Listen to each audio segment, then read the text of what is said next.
Oi, gente, tudo bem? A gente está começando mais um Diabéticos que Inspiram. Se você, assim como eu, convive com diabetes e quer se inspirar, então fica comigo nessa live que você vai conhecer uma história muito legal, a história de um empresário, de um ator, de um pai de família que convive com diabetes desde os 15 anos de idade.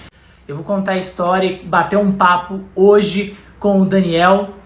Ele tem uma história muito bacana em relação ao diabetes. Ele encontrou na arte, na atuação, uma forma também de vencer a vergonha por conta do diagnóstico de diabetes. Isso ajudou ele muito e a gente vai conhecer um pouquinho da história do Daniel. Vamos ver, o Daniel tá chegando. Vamos ver se o Instagram não vai... Cheguei. Aqui, boa noite. Tudo bom? Chegou. E aí, Eu tava tudo bem? acompanhando, eu não sou muito. Tudo... Eu não participo de muitas lives, então eu acho que eu me confundi um pouco para entrar, mas eu tava vendo a sua introdução aí. Ah, então Não, eu não falei nada de errado, né? falou certinho. Daniel, primeiro, boa noite, seja bem-vindo, é uma honra tê-lo no quadro Obrigado, a Diabéticos honra que é Inspiram. completamente minha. Eu já falei isso para você pessoalmente, mas acho que é sempre bom repetir. O trabalho que você faz é essencial, é necessário e é muito bonito também. Você comentou aí, né, eu fui diagnosticado com 15 anos, então eu já tô para completar 20 anos de diabetes. E 15 anos, né, no auge da adolescência, assim, na época a gente não tinha as ferramentas que a gente tem hoje, né, de compartilhamento de informações e tudo. Então, eu tava, enfim, quando a gente conversou e você me chamou para participar, eu fiquei pensando, né, como isso faz a diferença, como isso deve ajudar tanta gente, porque se eu tivesse sido diagnosticado com esse tipo de ferramenta hoje, eu acho que eu teria me sentido muito menos sozinho, né? Naquela época a gente não tinha tanto acesso a pessoas para compartilhar histórias e coisas do tipo, então vamos conversar. Tô muito feliz de estar aqui e espero poder dividir essas histórias, enfim, ajudar alguém da forma que você ajuda também, que eu acho muito legal. Eu não tenho dúvidas, viu? E olha, gente, só para vocês saberem, o Daniel, para estar aqui, ele teve que fazer uma manobra em casa, porque ele é Eu pai achei que de eu não ia dois conseguir. e é o momento mais crítico. E ele fez questão de estar aqui no quadro Diabéticos que Inspiram. Eu conheci o Daniel em 2018, se eu não me engano, 2019. A gente começou a conversar pelas redes sociais e eu tive a oportunidade de gravar com ele. E você foi uma inspiração para mim naquele momento também, que eu estava num momento de transição até mesmo, né? Depois de tantos anos na TV, eu estava encarando um novo desafio, que era documentar um pouquinho da realidade de quem convive com diabetes. E eu queria que você contasse, Daniel, quando você recebeu o diagnóstico com 15 anos de idade. Eu lembro que você me contou que começou a fazer xixi na cama com Na 15 verdade, anos, né? então, o primeiro alerta, assim, que eu entendi que tinha alguma coisa fora do comum foi esse famoso xixi na cama. Porque, na verdade, óbvio, né, o diagnóstico, quem não tem histórico, não faz acompanhamento, normalmente só vai ter o diagnóstico quando começa a apresentar os sintomas, né, que se fala muito e tal. Hoje em dia, claro, com enfim, exames de curva glicêmica, você acaba, às vezes, conseguindo ter um diagnóstico um pouco mais cedo. Na época, eu não tinha motivo para fazer isso, né? Não tinha histórico familiar, nada disso. E aí eu comecei com... eu estava em plena adolescência, naqueles estirões de crescimento e coisa do tipo, tinha perdido um pouco de peso, porque eu estava crescendo muito, assim, eu tenho 1,85 m, sou um pouco mais alto que você, mas você também é alto. E era aquela época que você dá É verdade. umas Ele é mais... crescidas e aí meio que vai enxugando, né? Porque eu era um pouco mais cheinho, assim e tal. E aí eu tava tomando umas vitaminas, uns suplementos, coisas do tipo. E aí eu achei que por conta disso, isso me dava sede, então eu bebia muita água. E óbvio, se você bebe muita água, você faz muito xixi. Então eu tava vendo, na verdade, a coisa inversa, né? Porque glicemia alta, sem controle, você vai tentando eliminar pela urina e isso causa uma desidratação. Mas eu não sabia disso na época, então não dei muita bola. Só que aí chegou um ponto que eu estava começando a acordar algumas vezes durante a noite para ir no banheiro. Chegou a noite que eu acordava 3, 4 vezes para fazer xixi. E aí, de uma sexta para sábado, eu estava cansado, não consegui acordar e acordei de manhã cedo com o colchão todo molhado. E aí isso foi o primeiro sinal. E aí, nesse mesmo dia, a gente foi para o interior para visitar meus avós. E aí, quando a minha avó, né, na época ela ainda era viva, quando eu cheguei lá e saí do carro, a primeira coisa que ela falou, nossa, como você tá magro. E aí eu tenho essa cena gravada na minha memória, assim. Aí a minha mãe botou a mão no meu rosto, sabe quando cai uma ficha, assim? E ela pegou assim e falou, não, realmente, acho que tem alguma coisa errada. E aí fomos direto procurar ajuda, enfim, eu cheguei a fazer o teste numa clínica de idosos que tem lá no interior, que a gente tinha um contato para fazer tudo. Eu lembro que a gente passou na farmácia, pegamos as tirinhas, aí a tirinha já deu no grau máximo de medição, e o glucosímetro nem deu leitura, deu high. Então foi meu primeiro e único high da vida. E aí já entendemos que tinha alguma coisa errada, tudo. Voltamos para São Paulo correndo, fui direto para o pronto-socorro. Aí acho que lá eles mediram 700 e pouco de glicemia. E aí eu tive que ficar internado por 4 ou 5 dias, tomando muito soro, eu estava muito desidratado, enfim. Então isso foi... E, e você chamou a atenção para algo que acontece e é muito comum, né? A gente, às vezes, né, quem convive com uma criança, com um adolescente ou com a pessoa que abre um diagnóstico, às vezes não percebe, demora um tempo para perceber, né? Porque você está lá no convívio, você acha que é normal, tá normal. Só que aí uma pessoa de fora olhou que a sua avó, depois que não estava te vendo todos os dias, quando ela viu, ela percebeu exatamente. que algo estava errado. E você, como que você encarou tudo isso, né? No auge da adolescência, naquela fase bem complicada que a gente nem sabe, né, o que a gente é, se é uma criança, adolescente ou se a gente já é um adulto. Como foi para você, né, administrar Então, eu isso? lembro assim, claramente, isso é até uma história assim, na verdade, esse xixi na cama foi o que salvou a minha vida, porque isso foi num sábado e no domingo eu tinha uma viagem programada com a escola e eu ia até Porto Alegre de ônibus. Eu ia ficar 18 horas no ônibus. Então, óbvio, hoje eu tenho plena consciência de que, né, eu não ter ido nessa viagem foi o que salvou a minha vida, porque o nível de glicemia que eu tava ali quase entrando num coma, né? E provavelmente numa viagem longa dessas, a chance disso acontecer era alta, né? Mas eu lembro que na época o que me fez chorar e ficar triste é porque eu ia ter que ficar internado e eu ia perder a viagem, né? Não, Você não conseguiu entender a gravidade. não tinha assim, né? não tinha as ferramentas para, não tinha noção Noção. para entender.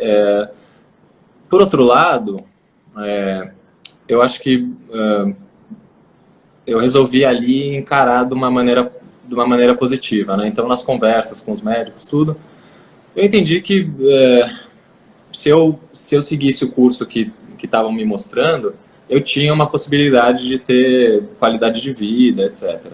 Então, eu resolvi abraçar essa nova realidade e vamos fazer o que tem que fazer, né? E é engraçado porque hoje você postou, né, aquele vídeo falando sobre a questão de sofrer de diabetes e tal, e aí eu estava lendo os comentários. Eu acho que eu achei muito legal. Fizeram um dos comentários que me chamou a atenção, eu gostei muito. Falava sobre isso, né, sobre romantizar essa questão. Então, hoje em dia, a gente precisa mostrar muito força, superação, sabe, altas performances no que a gente faz. E, cara, assim, são 20 anos de diabetes. Eu não posso falar que eu tenho uma vida ruim. Bom, primeiro porque eu sou extremamente privilegiado, né? Ter acesso à informação, ter tido condições financeiras, óbvio, e contato com bons profissionais. A gente sabe que essa não é a realidade da maioria das pessoas. Mas eu também não acho que é produtivo a gente romantizar, né, essa coisa. Então é isso, as pessoas não... eu não posso falar que o diabetes foi um presente na minha vida. Não, uma doença crônica até então, a gente não tem cura, perspectiva muito próxima de cura, mas é uma doença que dá para manejar. Depende da gente, né? Tem que fazer um esforço, tem dias que é extremamente cansativo, tem dias que a gente praticamente não percebe, mas só quem tem diabetes sabe que não dá para tirar férias, tem que ser ali todo dia, né?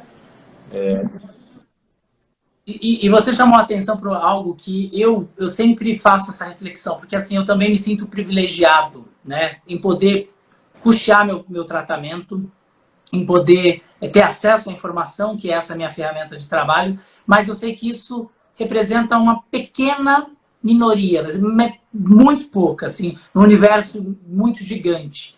E até mesmo de diabetes tipo 1, tá? Então a gente vê algumas pessoas que falam sobre diabetes, é uma minoria que tem acesso a esse tipo de informação, a contato com o médico, a acesso também ao tratamento adequado para essa pessoa, né? E eu acho que durante todos os 17 anos que eu trabalhei em televisão, eu sempre que eu ia fazer uma reportagem sobre qualquer doença, eu tentava me colocar no lugar das pessoas. Em algumas situações eu também estava nesse mesmo lugar. E eu passo a entender a palavra sofrimento. Por quê? Porque imagina só para uma pessoa que ganha um salário mínimo, não tem condições, né, de custear um tratamento bom, não tem tempo para ficar monitorando ou medindo a glicemia, não tem acesso à informação, fica perdido e acredita em coisas que às vezes o próprio médico diz, ó, não vai poder mais fazer nada disso. Então, para essa pessoa vira um fardo. O que a gente quer não é romantizar uma doença crônica, mas mostrar que é possível ter qualidade de vida, realizar sonhos, mesmo depois de um diagnóstico. E aí a gente está falando de diabetes, mas tem outras doenças que também podem ser encaradas dessa forma. E o nosso objetivo aqui, quando a gente usa até o Diabéticos que Inspiram, é trazer esse caminho de luz, né? Porque imagina para um pai, você que é pai sabe, né? Imagina, recebe o diagnóstico do filho com diabetes. Quantas vezes eu não ouvi de mães dizendo, eu estava na UTI com meu filho, te vi, e falei, cara, o cara trabalha na televisão.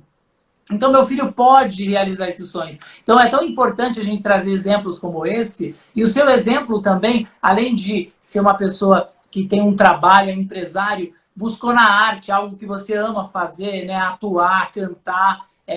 E você buscou essa alternativa e realizou esse sonho e até hoje, né? E aí eu queria te perguntar, como foi esse caminho até chegar aos palcos? Então, eu acho que conviver com o diabetes sempre foi... eu sempre procurei os caminhos para conseguir realizar as coisas que eu queria fazer, né? Então, acho que até antes da arte, por exemplo, eu tinha... eu não sei não lembro se eu comentei isso, enfim, mas eu sou formado em biologia. E eu sempre gostei muito de natureza, tudo. Eu amava o mar e eu tinha um sonho de mergulhar, fazer mergulho autônomo, com cilindro e tal. Quando eu recebi o diagnóstico, uma das coisas que eu pensei, putz, mergulhar é uma coisa complicada, né? É difícil, na época eu não tinha exemplos de pessoas que tinham diabetes que mergulhavam, tinha essa questão do risco, é um risco real, tudo, mas esse foi a primeira grande superação que eu tive de achar os caminhos para conseguir viabilizar um sonho mesmo com diabetes. Então eu lembro na época que eu conversava com o meu endócrino, que era meu endócrino pediatra ainda, me acompanhou por muitos anos. Ele sempre tentava, putz, é complicado, não tem, tal, não sei o quê. Chegou um dia que eu falei assim, não, eu vou conversar com ele hoje, mas é para ele me falar o que eu tenho que fazer para mergulhar. Aí quando eu cheguei, abordei o tema de novo no consultório, ele, mas você precisa mergulhar? Tem certeza? Você precisa? Eu falei, eu preciso. Eu preciso e eu tô aqui para você me falar o que eu tenho que fazer. Né? Quais são os seus conselhos do ponto de vista médico para eu poder realizar esse sonho. E aí a gente conversou, enfim, criamos alguns pontos ali que tinha que atender, então entrar com a glicemia um pouco mais alta, ele me explicou a questão de metabolismo da glicemia quando você está num ambiente diferente, que é o mar, água fria e tal, a gente conversou bastante, e aí tirei meu certificado e sou um mergulhador certificado, mas eu faço mergulho, né, o nível básico. Aí depois, mais velho, já mais maduro, tudo, eu até cogitei fazer um curso avançado para poder ter outras experiências de mergulho, mas aí eu botei na balança, falei, será que vale mesmo esse risco, né?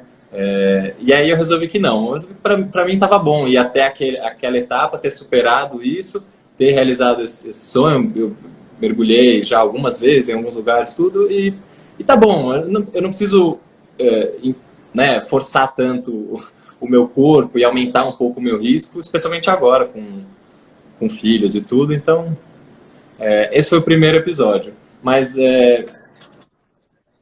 Agora me fala uma coisa, antes de você continuar, quero saber quantos metros de profundidade você mergulhou. então, oficialmente, Acho que todo mundo quer oficialmente saber. oficialmente eu só posso ir a 18 metros de profundidade, que é o nível básico da certificação, é 18. 18 Mas eu já cheguei a 42 de profundidade, sim. metros de profundidade? Tá louco? E mesmo você queria ir além disso? Tem mergulho em Já é o caverna, naufrágio. suficiente. Eu já fiz um naufrágio uma vez junto com o Dive Master, mas sim. Você tá ligado que você tá inspirando muita gente, né? Quem tem esse sonho e tava com medo, agora Pois vai mas querer se buscar uma informem antes, conversem com o seu médico, entendam, conheçam o seu corpo. Não é só chegar e mergulhar. Requer planejamento e requer um pouco de sacrifício, né? Eu acho que tudo na vida... Você já passou algum apuro lá ou Já. não, assim, preocupação? Nada... Eu já passei um apuro que, tendo diabetes ou não, é um pouco preocupante, que eu fui fazer um mergulho e a pessoa que montou o equipamento não abriu a válvula do ar e eu esqueci de checar. Quando eu desci, o ar começou a não vir. E aí eu estava com meu pai, sorte que eu consegui sinalizar para ele, explicar assim, eu apontei, fiz assim, ele entendeu, aí abriu a válvula e eu consegui respirar. Senão eu ia ter que ter subido, ia ter sido todo um rolê. E tem todo um processo de descida e subida, né? Não Tem. é E é descer e impressionante só descer, como, né? como a glicemia cai estando na água, porque você tem muita perda de calor, né? A água é um ambiente diferente do ar. Por mais que quando você está no ar, a troca de calor ela não é tão rápida. A água, você tem uma troca, né? Uma perda de calor corporal muito rápida. Então, e a glicemia vai lá para baixo. Então, toda vez que eu vou entrar na água, né, para mergulhar, eu tenho que comer uma bela de uma refeição e tem que entrar com a glicemia mais alta, tipo 200. Quando você fala 200. mais alto, 200, na média, Para 200? não... Tá. Até porque É. exige muito do E corpo, mesmo assim né? eu ia com sachê de glicose Glicose. no bolso do colete, alguma coisa assim. Tá, no mar não tem como você monitorar. Como que você As fazia para escuras, monitorar? Não tem como, né? conhecendo É o corpo. sentir Então isso é mesmo. uma coisa também extremamente importante para quem convive com diabetes. Virem o seu olhar para dentro, se conheçam, saibam os sinais. Hoje a gente tem ferramentas excelentes, eu mesmo uso Libre, foi assim um divisor de águas, né? Porque a gente passou a ter informação 24 horas por dia. Isso, inclusive, ajuda você a conhecer o seu corpo. Você afere ali. Se às vezes você está sentindo alguma coisa, você viu no Libre, putz, é isso mesmo. Tá começando a cair. Você consegue até, às vezes, você consegue aprimorar mais, né, essas sensações. Porque, às vezes, antigamente, quando era só a ponta de dedo, você tinha que chegar lá embaixo, nos 60, para começar a sentir mais, aí você comprovava. Então, é extremamente importante a gente usar as ferramentas que tem acesso hoje e principalmente voltar esse olhar para dentro, né? Conhecer o seu corpo, seus limites, suas tendências, que alimentos causam mais cada coisa, como que funciona quando você faz um exercício mais intenso, menos intenso. Isso também que você fala muito, né? Então a gente, na verdade, descobriu aqui algo que eu não sabia, que além de ator, empresário, pai, ele também é mergulhador, realizou o sonho dele, o diabetes não impediu, e agora eu quero saber, bom, você realizou o sonho de mergulhar. E no palco, né? Por que você decidiu buscar a arte, né? De que forma ela contribui na sua rotina com diabetes? E eu sei, eu já vi no espetáculo seu, e eu vi ali que você se solta, é um momento em que você incorpora mesmo o personagem. Queria saber um pouquinho como que é essa rotina, né, de palco, até porque você dá vida a um personagem, e aí esse personagem não tem diabetes. E como funciona? Então, o teatro foi uma ferramenta muito boa de crescimento pessoal. Bom, o, como eu comentei lá atrás, né? Quando eu fui diagnosticado com 15 anos, eu era, por exemplo, eu estudei numa escola pequena, tinha acho que 400, 500 alunos, eu era o único da escola inteira que tinha diabetes. O único. Eu não tinha, assim, não tinha pessoas do meu convívio próximo, tudo, passando pela mesma coisa, né? Então,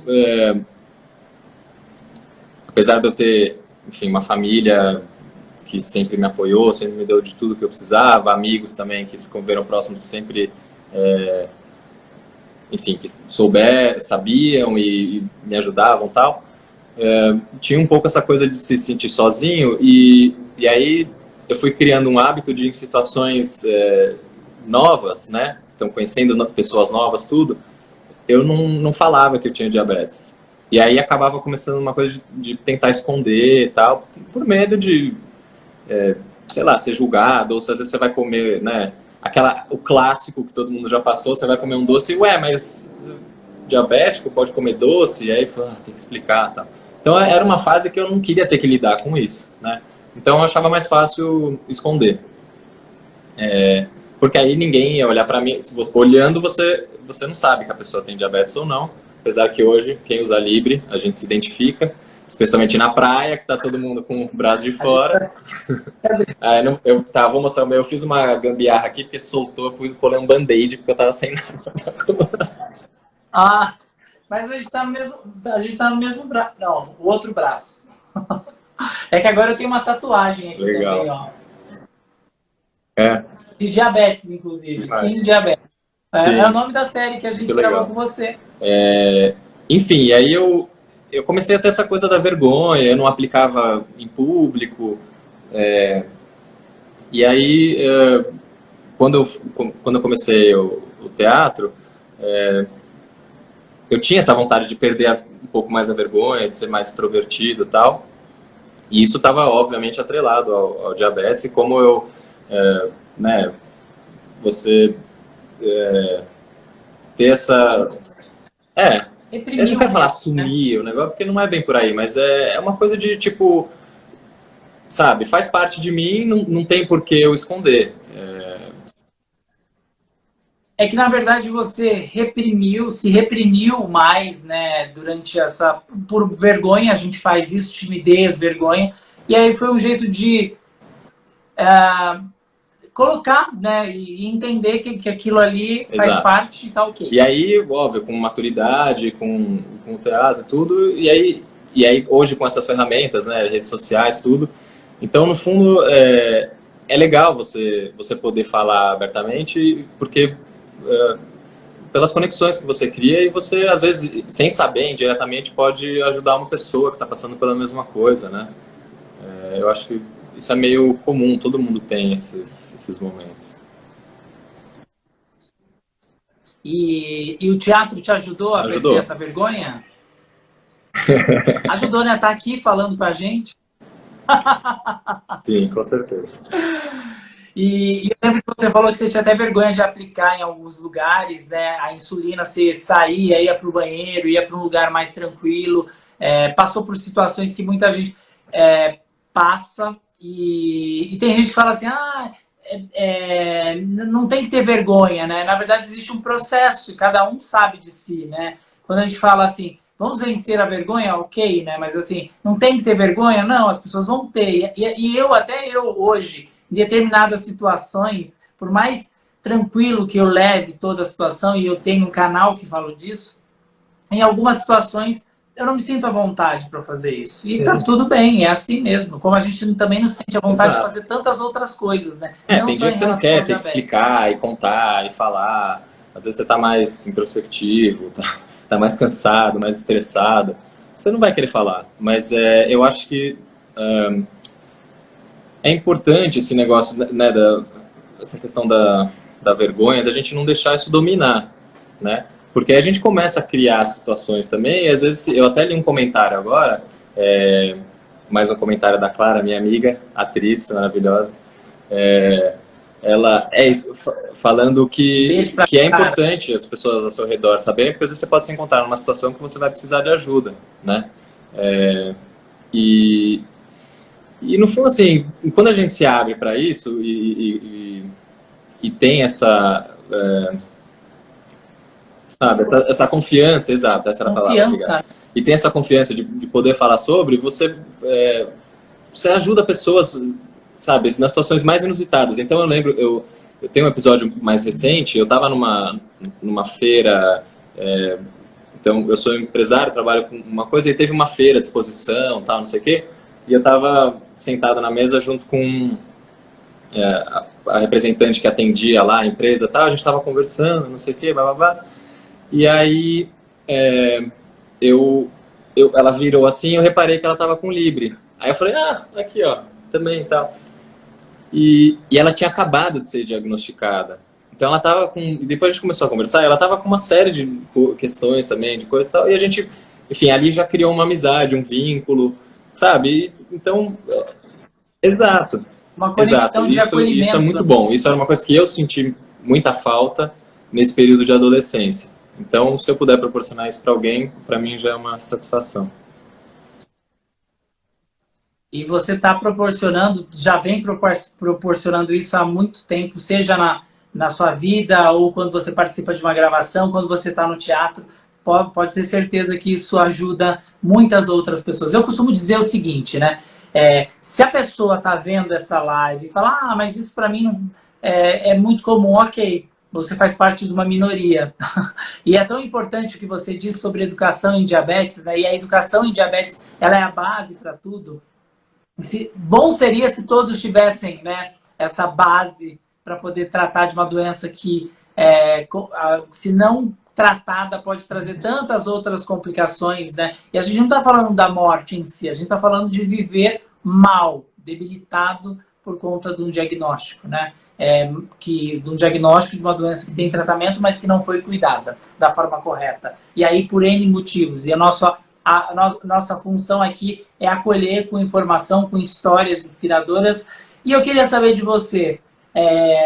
Você realizou outro sonho. E aí eu queria que você falasse se de fato era um sonho, né?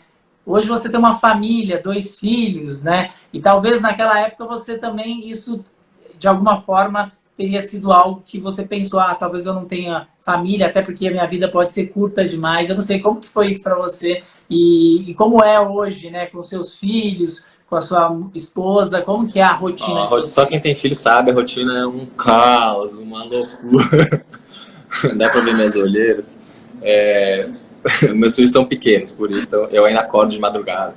Mas eu acho que esse... E vocês se dividem bem, né? Assim, Sim, responsabilidade sim. Dividida, né? Você tocou num ponto que eu acho que para mim, acho que foi chave, assim, para a maneira com que eu lidei desde o começo, né, com o diabetes. Eu acho que foi isso, era entender que estava nas minhas mãos tomar as atitudes para poder ter uma vida longa, né? Acho que isso enfim, todo mundo tem medo de morrer precocemente, sei lá, uma desgraça.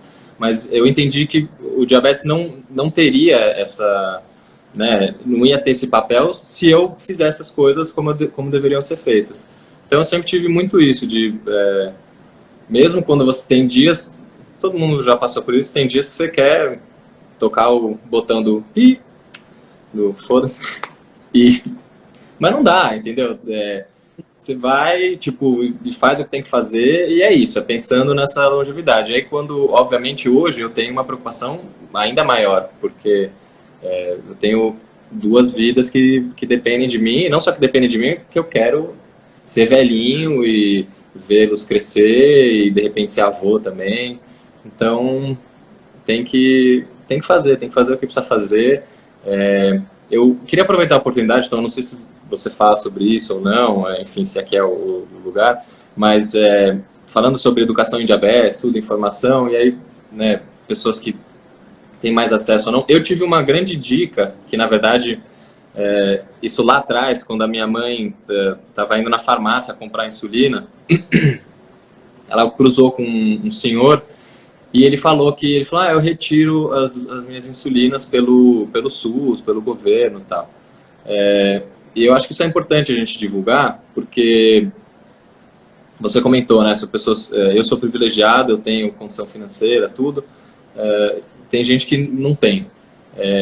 Inclusive isso me revolta às vezes, porque eu retiro pelo governo do estado, inclusive, se você quiser depois, eu posso me dispor a ajudar, a falar mais sobre o assunto. Eu acho que as pessoas têm que ir atrás dos seus direitos também, né? A gente paga imposto, o Estado ele tem o dever de fornecer os medicamentos para as pessoas. Então, se você está, né, com a pandemia, se a sua renda diminuiu, se você vai atrás da informação, porque existem insulinas que são disponibilizadas sem custo, né, para as pessoas. Óbvio, dependendo do lugar do país que você está. Eu sei que aqui em São Paulo tem funcionado muito bem. Eu já peguei fases horrorosas, de faltar tudo e tal, mas eu acho que agora eles entraram nos eixos. E, inclusive, eles fazem um trabalho que eu acho que assim, é um pouco chato para a gente que tem que passar por isso, mas eles exigem constantes renovações de receita, isso tudo para incentivar as pessoas a irem, né, com a frequência adequada nos seus médicos, para atualizarem os tratamentos quando necessário. Então, fica aí a dica para quem está assistindo, quiser ir atrás, eu acho que é legal. É sempre importante falar sobre isso. E é muito bom você tocar nesse ponto, porque assim, é um direito de todos, e um dever né? do A Estado. saúde é o direito de todos. E dependendo. Sim. E se você não sabe como, existem alternativas, como por via administrativa, né, que às vezes não é tão simples, que você não precisa judicializar, mas em alguns casos é necessário. E aí tem a defensoria, se você não tiver condição, para você ter acesso. E a gente está rodando o Brasil, Daniel, só para você saber também, todos, para poder mostrar o que é oferecido em relação ao tratamento do diabetes e que muita gente não sabe. Às vezes está lá à disposição, a pessoa se encaixa dentro dos requisitos e tem direito a uma tecnologia, né, para o tratamento, e não faz porque acha que o caminho é muito difícil. E assim, vai ter que ter um esforço para a gente conseguir, mas não pode desanimar. E eu falo isso e eu me escuto, porque assim, eu sou muito de desanimar quando colocam muitos obstáculos no sentido para esse tipo de situação. Mas como você disse, a gente paga imposto e a gente tem a obrigação de receber isso do Estado. E o Estado tem. E a gente tem que cobrar, porque quanto mais a gente usa, mais eles, né, melhor é o serviço que eles estão obrigados a oferecer. Então, eu acho que isso é muito importante. E, enfim, só a título de curiosidade, no meu caso, faz muitos anos que eu retiro as insulinas, e na época existia um centro de distribuição né, específico para o diabetes, e quando eu fui tentar entrar, ele tinha sido fechado, a Secretaria da Saúde tinha fechado ele.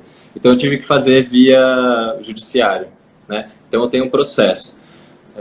Então, para mim é bem complicado, porque aí eu mudei de insulina recentemente, então eu tenho que atualizar o processo. Assim, é uma burocracia, né?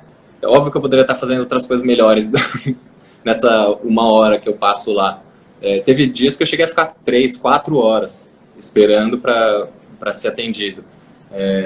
mas vale a pena, porque a gente tem, né, a gente como cidadão também tem que cobrar os órgãos públicos dos seus deveres perante a gente. E saúde é um direito de todos e um dever do Estado. Especialmente, né, e assim, faz diferença no fim do mês. Só quem compra insulina sabe, são as insulinas, os insumos, eu uso, né, a Degludeca, a Lispro, tem as agulhas, né? Então, isso faz diferença no fim do mês. Então, acho que busquem. Hoje você está usando a Tresiba? Eu mudei depois de Tresiba. 18 anos usando. Na verdade, Lantus eu não usei 18, né? Porque quando eu fui diagnosticado, nem existia Lantus. Então, quando lançou a Lantus, eu comecei a usar. Era um perrenguezinho também, porque tinham poucas farmácias em São Paulo que vendiam. Então tinha que ir numa específica. Era caro, né? E era caro, né? Eu lembro que quando eu também recebi o diagnóstico, o frasco de 10 custava tipo R$500. Cara, eu passei por toda a evolução da Lantus, porque quando eu comecei, eles traziam uma caneta importada, e essa caneta dava muito problema. Vazava, na hora que eu ia aplicar, eu via a insulina saindo pelos lados. Eu abri reclamação, aí mandaram a caneta para análise na Alemanha. E aí sempre ficavam querendo assim, falar assim, mas você tá aplicando direito? Você tá fazendo não sei o quê? Eu ficava revoltado, né? Falei, pô, quem faz sou eu, você acha que eu não sei? Mas eles sempre tentavam dar... eu ficava horas no telefone, cara, não tá aplicando a dose certa, tá vazando, tá aqui, ó, dá pra ver. E no fim eles descontinuaram, né, essa caneta. E aí eu usei muito tempo o vidrinho com a seringa, e aí eu sei que hoje tem a caneta descartável, mas eu, depois de muitos anos, acho que foram 15 anos usando Lantus, eu me rendi ao meu endócrino e troquei para Tresiba, né? Aí foi todo o rolê de alterar processo, aí ir lá fazer, aí agora são 2 processos, então eu tenho que ficar, às vezes, esperar chamar 2 senhas e ficar, mas funciona. Mas você cobre o que é de direito, né? E eu acho que você é um exemplo nesse aspecto também, e é muito bom você compartilhar isso. Agora, Daniel, você então recebeu o diagnóstico com 15 anos, venceu aí um período bastante difícil, né? Passou por várias situações, venceu a vergonha. Às vezes a gente sente, mas não é algo tão forte como antes, né? Mas você encontrou no teatro uma forma também de se encontrar, né? Se encontrar no sentido de entender que você é um cara jovem, né? Com saúde, que convive com diabetes e ela faz parte de você. E aí você vai ter que só saber administrar com educação em diabetes, como você sempre fez. Realizou o sonho de mergulhar, e eu achando que ele estava mergulhando 9, 10, 12 metros. Não, ele chegou nos 42.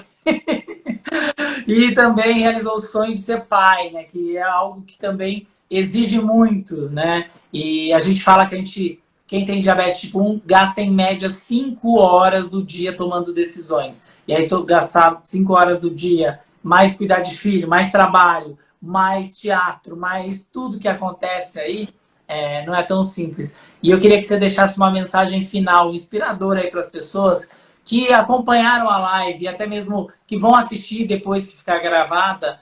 Qual é a mensagem que você dá convivendo com diabetes há 20 anos? Putz, agora você me pegou de surpresa. Eu acho que... Eu peguei você de improviso. Eu acho que, assim, a gente, na verdade, meio que abordou todos os temas que eu acho importante falar. Então, primeiro, se conheça, né? Olhe para o seu corpo, olhe para os sinais, procure informação com os profissionais, com bons profissionais, com o Tom, que está aí dando informação de qualidade todos os dias. Se permita também se sentir, às vezes, mais triste, às vezes, né, mais... Porque só quem tem diabetes, quem convive com diabetes, sabe o trabalho que dá. E eu acho que... Eu não vou aqui ficar falando, não, é super fácil, é tranquilo. Não. Requer trabalho. Não é como escovar o dente, que você, né, só vai lá e escova. Tem situações que a gente precisa... Putz, não, peraí, aconteceu tal... É, Uma às atenção vezes maior, dá né? uma hipo... Talvez medir a glicose, fazer a contagem vire algo automático, Sim. né? Mas em algumas situações isso O dia a dia com requer diabetes mais atenção. vai ser numa boa, entendeu? Você vai conseguir fazer tudo. Mas não esqueça que a gente precisa ter cuidado porque situações acontecem, né? Então, tendo informação, tomando as precauções devidas, tal, dá para ter uma... Putz, agora eu lembrei de uma curiosidade. Então, se eu puder ajudar alguém com isso, com essa informação, eu uma vez fiquei preso no elevador, quando eu estava subindo aqui em casa, e eu tinha ido fazer exercício. Eu tinha ido fazer exercício aeróbico. E eu estava subindo porque minha glicemia estava começando a cair. E o elevador travou e eu fiquei preso no elevador. E a minha glicemia caindo, já tinha o Libre nessa época, a setinha indo, tava assim, ó, lá para baixo, e minha glicemia caindo. Tá indo rápido. E eu não tinha nada para comer. Nada. Falei, pronto, é agora, é hoje que vai acontecer a desgraça. Aí já liguei pra minha esposa e falei, ó, avisa alguém, manda vir chamar o elevador. Falei, se entrar aqui e eu tiver desmaiado, é hipoglicemia. Então já comecei a tomar medidas, né, enfim, tentando. E no fim, graças a Deus deu tudo certo. Ela chegou nos 60 e ficou ali. E eu cheguei e comi, deu tudo bem. Demoraram acho que uns 45, 50 minutos para a equipe vir e me liberar do elevador. Mas ficou a lição, que quando eu desço para fazer exercício, eu tenho sempre alguma coisinha para comer, caso isso aconteça. Não, se não fosse os hormônios contrarreguladores aí do estresse, né, o cortisol, para segurar essa glicose e não deixar ela cair mais, mas ter uma hipo dentro de um elevador fechado, né, emperrado, deve ser desesperador. Não faço nada. Eu até suei aqui só de imaginar toda a situação. Fica a dica, gente. Não conte, né, com a sorte. É melhor a gente estar sempre prevenido. Com especialmente quando fizer sorte, exercício. Mas sempre bom ter no carro, lugares que podem te trazer um risco, né? Sem dúvida. Vamos fazer o seguinte, gente. O que vocês acharam aí da história do Daniel? Daniel, mais uma vez eu quero agradecer a oportunidade aí de você compartilhar um pouquinho das suas experiências com diabetes. Tenho certeza que inspirou muita gente, me inspirou aqui, então não tem dúvida que inspirou outras pessoas. Eu vou deixar a live salva, vou fazer uma edição para o YouTube também e a gente vai publicar. E olha só, e o recado que eu tiro de tudo isso é o seguinte: o diabetes não impede de você realizar seus sonhos. O Daniel está aqui também para mostrar isso. Mergulhadora, que loucura! Eu tenho medo de profundidade, então eu não sou a pessoa que vai mergulhar nunca. Mas se alguém tiver sonhos de poder mergulhar um dia, tá aí, ó. E alpinista também, de alpinismo. É aposentado, alpinista? Mas eu fiz curso, tô querendo retomar isso agora. Cara, o cara vence todos os obstáculos. A gente já tem um que virou piloto de avião com diabetes para provar que o diabetes não impedia. Agora a gente tem um mergulhador, alpinista, ator e inúmeras funções, né? Daniel, mais uma vez quero agradecer a sua participação. Eu sei que você está na correria, sua família te espera. Obrigado por você participar desse quadro. Você é uma inspiração. Conte sempre comigo. O espaço está sempre aberto. Então, eu que agradeço de novo. Mais uma vez vou falar, acho que o trabalho que você faz é incrível, sensacional. E obrigado pela oportunidade de poder participar, compartilhar um pouco das minhas vivências e espero ter ajudado alguém. E também estou à disposição. Tem gente falando que biólogo louco. Biólogo também, o quê? Viu? Louco. Bebs Melo. A Bebs é uma amiga também DM1, atriz, cantora, produtora de cinema, cineasta. Ó, então, ó, aliás, eu vou querer gravar com ela também, quero a participação dela, viu? Aqui no Diabéticos que Inspiram, quero conhecer melhor a história. Gente, mais uma vez, obrigado. Esse quadro é para ajudar e acolher pessoas que se sentem só e querem ver inspirações de quem convive com diabetes há tanto tempo. O Daniel é um grande exemplo para mim e tenho certeza para muita gente. Daniel, obrigado de coração, valeu por tudo aí. Boa Obrigado noite, para boas todos nós. glicemias. Beijos para todos. Obrigado, então. Valeu. Tchau, tchau, gente. A gente se vê na quarta-feira que vem. Tchau.